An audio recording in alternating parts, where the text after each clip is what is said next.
ශීර්ෂ පාඨ වෙත.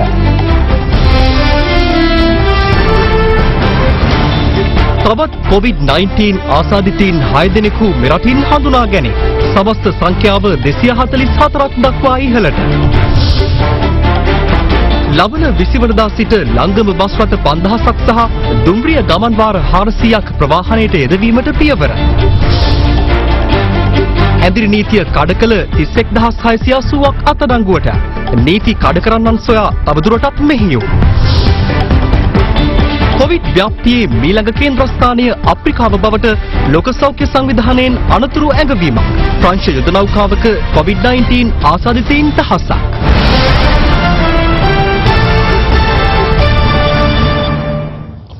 දේශීය පුවත් COVID-19 වෛරසය සම්පූර්ණයෙන්ම පාලනය කරන තුරු එහි අවදානම සම්පූර්ණයෙන්ම අවසන් බව කිව නොහැකියයි සෞඛ්‍ය සේවා අධ්‍යක්ෂ ජෙනරාල් විශේෂඥ වෛද්‍ය අනිල් ජාසිංහ මහතා පවසනවා. මේ අතර ගත වූ පැය 24 තුළ මෙරටින් COVID-19 ආසාදිතයින් 6 දෙනෙකු නිරෝධායන මධ්‍යස්ථාන වලින් හඳුනාගෙන තිබෙනවා. නව ආසාදිතයින් 6 දෙනෙකු හඳුනා ගැනීමත් සමග මෙරටින් වාර්තා වන කොවිඩ් ආසාදිතයින්ගේ සංඛ්‍යාව 244ක් දක්වා ඉහළ ගොස් තිබෙනවා. මේ 6 දෙනා පවුල් දෙකක්.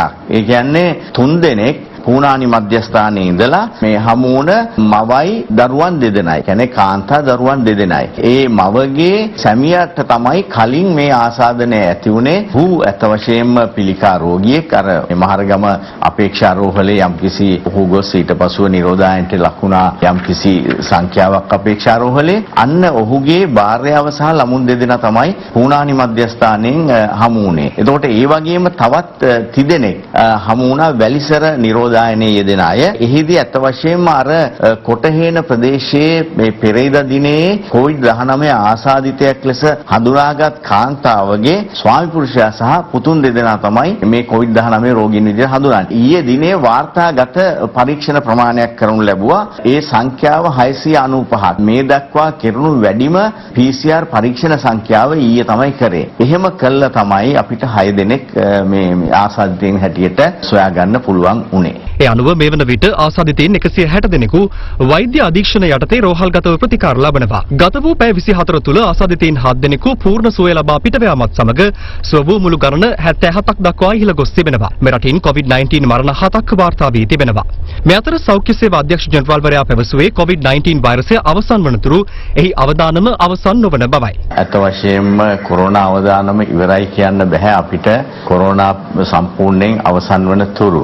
මොකද අපි පැහැදිලිව දන්නවා මේක සමහර වෙලාවට එක් වතාවක් නෙවෙයි නැවත රැල්ලක් හැටියට එන්න පුළුවන්. ඒ එක්කම අපට අපි කියන්නේ අත වශයෙන්ම ලංකාවේ එකක් තමයි සමාජය තුළ රෝගයේ පැතිරීමේ ප්‍රවණතාවය නොමැති බව. ඒ වගේම මේ රෝගය යම් පවුල්වල යම් සම්බන්ධකම් පවත්වන අය තුළට සීමා කොට ඇති බව. එතකොට ඒ తත්වයේ දිගට පවත්වා ගැනීම තුළ පමණයි මේ අවදානම පහ කරගන්න පුළුවන් වෙන්නේ. දැන් යම් කිසි විදියකට රට විවෘත කරනවා නම් ඒ රට විවෘත කිරීමේදී පවා මේ අංශය ගැන සැලකිල්ලක් අපි නොදැක්කුවොත් එහෙම අපි අනතුරටපත් වෙනවා. ඒ නිසා පැහැදිලිවම කොරෝනා අවදානම තියෙනවා.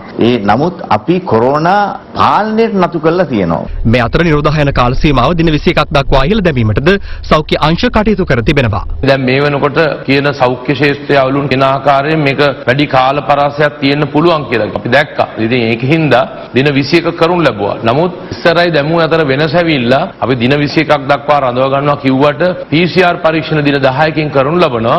එසේ PCR පරීක්ෂණවලදී වුණ ආසාදිතයෙක් බවට පත් වෙලා හිටියේ නැත්නම් එතකොට වහාම ඔවුන්ව ඊට පහුවෙන්දම ආසාදිතයෙක් නොවේ නම් අපි ඔවුන්ව රජය පවසනවා.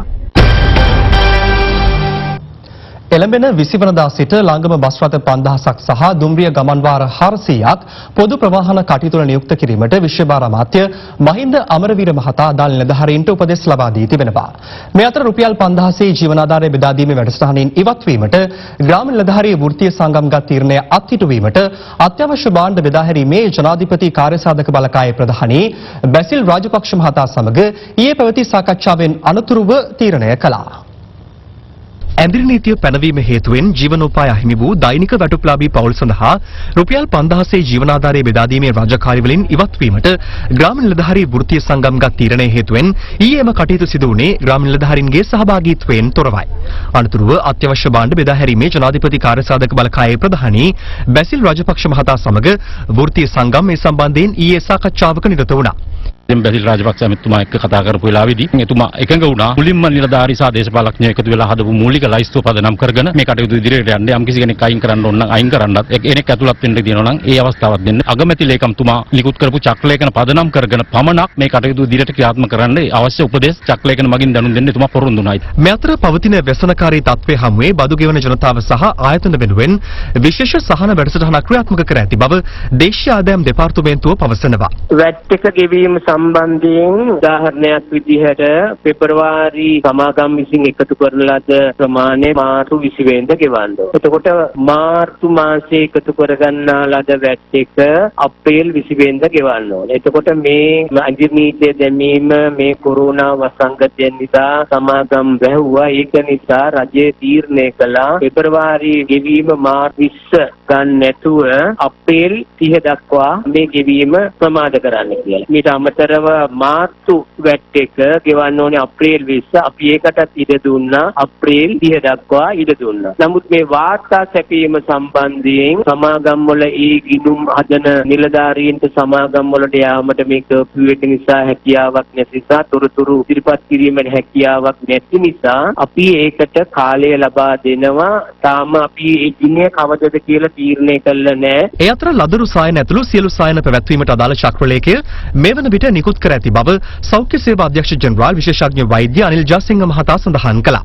ඇඳිරි නීතිය විවිධ ආකාරයට විවිධ ප්‍රදේශවල ඉවත් කිරීමෙන් අනතුරුව මේ රෝහල්වල සායන තවදුරටත් යම් සීමා ඒ සඳහා පැනවෙනවා. කෙසේ වෙතත් විශේෂයෙන්ම ලදරු ළමා සායන ක්ෂේත්‍රයේදී පැවැත්වීම සඳහා කටයුතු කරනවා. ඒ සඳහා අදාළ චක්‍රලේඛය මා විසින් නිකුත් කරා. එහිදී සමාජ දුරස්ථභාවය පවත්වා ගැනීම සඳහා වැඩි සායන වාර ගණනක් ක්ෂේත්‍රයේ පවත්වන ලෙස අප ඉල්ලා සිටිනවා. ඒ අතර එළඹෙන 20 වෙනිදා සිට ලංගම බස් රථ 5000ක් සහ දුම්රිය ගමන් වාර 400ක් පොදු ප්‍රවාහන කටයුතු වල නියුක්ත කිරීමට විශ්වභාර අමාත්‍ය මහින්ද අමරවීර මහතා අදාළ නිලධාරීන්ට උපදෙස් ලබා දී තිබෙනවා. COVID-19 වසංගතය නිසා මෙතෙක් අත්හිටුවා තිබූ රාජ්‍ය හා පුද්ගලික අංශයේ වැඩ කටයුතු මෙම මාස 20 වෙනිදායින් පසු අධීර කිහිපයක් යටතේ ආරම්භ කිරීමට රජය විසින් තීරණය කර ඇති බැවින් සේවා ස්ථානවලට පැමිණෙන කාර්ය මණ්ඩලවල පහසුව පිණිස මෙම ක්‍රියාමාර්ගය ගන්නා බවයි අමාත්‍යාංශය නිවේදනය කළේ. චීනයේ සිට මෙට්‍රික් ටොන් 16ක වෛද්‍ය උපකරණ තොගයක් රැගත් ගුවන් යානයක් ඊයේ රාත්‍රියේ කටුනායක ගුවන් තොටුපළින් මෙරටට ළඟා වුණා. COVID-19 වසංගත තත්ත්වය මර්ධනය කිරීම සඳහා අවශ්‍යම වෛද්‍ය උපකරණ තොගය අග්‍රාමාත්‍ය මහින්ද රාජපක්ෂ මහතා වෙත බහර දීමට නියමිතයි. අභියෝග හමුවේ චීන සහ චයිනා ඊස්ටර්න් ආයතනය සමගා ඔබ සමගයි. තවත් තොරතුරු මේ විරාමයෙන් පසුව. අප්‍රිකාව පත්වීමේ වැඩි අවස්ථාවක් පවතින බවයි.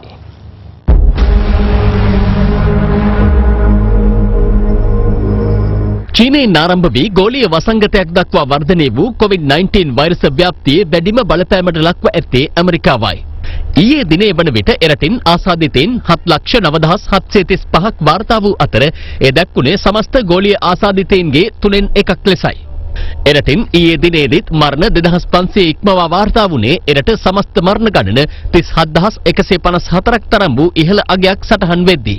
මේ අතර COVID-19 ව්‍යාප්තිය ඇමරිකාව තුළ අධිතක්සේරුවට ලක් වූ බව ඇමරිකානු ජනාධිපති ඩොනල්ඩ් ට්‍රම්ප් පවසනවා. ඔහු වැඩිදුරටත් පවසන්නේ ඇමරිකාවේ සමස්ත මරණ ගණන 70000 නොඉක්මවනු ඇති බවයි. එමෙන්ම ඕපන් අප් ඇමරිකාගෙන් වැඩසටහන යටතේ අකර්මණ්‍යව ඇති ප්‍රාන්ත ක්‍රමයෙන් යලි විවෘත කරමින් ජනතාවට කඩිනමින් විමුක්තියක් ලබා දීම අපේක්ෂාව බවද ජනාධිපතිවරයා පැවසුවා. එමෙන්ම එරට මිචිගන්, ඔහියෝ, උතුරු කැරොලයිනා, මිනසොටා, උටා, වර්ජිනියා සහ කෙන්ටකි ප්‍රාන්ත නැවත විවෘත කරන්නයි ඇතැම් පුද්ගලයන් ක්‍රියාත්මක කරන විරෝධතා අනුමත කිරීමටත් ජනාධිපතිවරයා මෙහිදී කටයුතු කර තිබුණා. මේ අතර අප්‍රිකාව කොවිඩ් ව්‍යාප්තිය මීළඟ කේන්ද්‍රස්ථානයේ බවට පත්වනු ඇතැයි ලෝක සෞඛ්‍ය සංවිධානය ඊයේ අනතුරු ඇඟවීමක් නිකුත් කළා. ඔවුන් වැඩිදුරටත් සඳහන් කළේ ඉන් අප්‍රිකාවේ පුද්ගලයන් ලක්ෂ 3ක් මිය හැකි බවයි. එමෙන්ම මෙම තත්ත්වය යටතේ අප්‍රිකාවේ මිලියන 30ක ජනයා උග්‍ර දරිද්‍රතාවක් දක්වා යා හැකි බවත් එම වාර්තා වැඩිදුරටත් සඳහන් කරනවා. ගත වූ සතියේදී අප්‍රිකාවේ කොවිඩ් ව්‍යාප්තිය කැපී පෙනෙන ආකාරය නිහළ ගිය අතර මේ වන විට අප්‍රිකාවෙන් ආසාදිතයින් 20000කට ආසන්න පිරිසක් හඳුනාගෙන තිබුණා. සිදු ඇති මරණ ගණන දහසකට අධිකයි. ගත වූ පැය 24ේදී බ්‍රිතාන්‍යයෙන් කොවිඩ් මරණ 847ක් වාර්තා වුණේ ඇමරිකාවෙන් පසුව වැඩිම දෛනික මරණ සිදු වූ රාජ්‍ය බවට පත්වමින්. ඒ අනුව එරට සමස්ත මරණ ගණන 14576 දක්වා ඉහළ ගියා. එබැවින්ම කොවිඩ් ව්‍යාප්තියේ වැඩිම බලපෑම තවදුරටත් බටහිර යුරෝපානු කලාපයේ වෙලාගෙන ඇති අතර ඉන් ගත වූ පැය 24ේදී පමණක් ප්‍රංශයෙන් මරණ 761ක්, ස්පාඤ්ඤයෙන් මරණ 687ක්, ඉතාලියෙන් 575ක්, බෙල්ජියමෙන් 306ක් සහ ජර්මනියෙන් මරණ 300ක් වාර්තා වී තිබුණා. ප්‍රංශයට අයත් චාල්ස් ඩි ගෝල් යුද නෞකාවේ සිටි නාවිකයින් අතරින් අඩකට එනම් 1081 දෙනෙකුට COVID-19 ආසාදනය වී ඇතැයි විදේශ මාධ්‍ය වාර්තා කර තිබෙනවා. මේ අතර දකුණු ආසියානු කලාපයෙන් වෛරසයේ වැඩිම බලපෑමට ලක් වූ ඉන්දියාවේ ආසාදිතයින් ගණන ඊයේ දිනේ වාර්තා වූ ආසාදිතයින් 922ත් සමගින් 14000 ඉක්මවා ගියා. එමෙන්ම එරටින් වාර්තා වූ සමස්ත මරණ ගණන 486ක්. COVID-19 ව්‍යාප්තියෙන් ලෝපුරා වාර්තා වී ඇති ආසාදිතයින් ගණන 22,50,000ක් ලෙසින් සටහන් වූ අතර පූර්ණ සුවය ලැබූ රෝගීන් සංඛ්‍යාව 5,71,000ක්.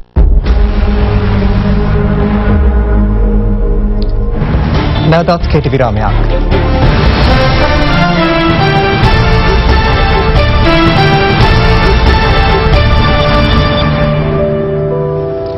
COVID-19 වෛරස් ව්‍යාප්තිය පාලනය සඳහා පනවා ඇති ඇඳිරි නීතිය හේතුවෙන් අපහසුතාවටපත් ජනතාවට අවැස්සීම අවස්ථාවේ ඔවුන් වෙනුවෙන් පෙරට එන මනුසත් දෙරණ ජාතික ක්‍රියාන්විතයේ 24 වැනි දිනය අද. එලෙස දෛනික කටයුතු කරගත නොහැකි අපේම ජනතාව සොයා මනුසත් දෙරණ සහ ඩයලොග් සහන ක්‍රියාන්විතය අදත් දිවයින පුරා යමින් මනුෂ්‍යත්වයේ දෑත් දිගු කළා. දිවයින පුරා පනවා ඇති ඇඳිරි නීතිය හේතුවෙන් දෛනික කටයුතු සිදු කර ගැනීමට නොහැකි ජනතාවට සරණක් වන්නට මනුසත් දෙරණ ඊයේ සහ අදත් ඔවුන්ට අවශ්‍ය ආහාර ද්‍රව්‍ය සමගින් විහාරස්ථාන සහ දේවස්ථාන රැසකට ගමන් කළා.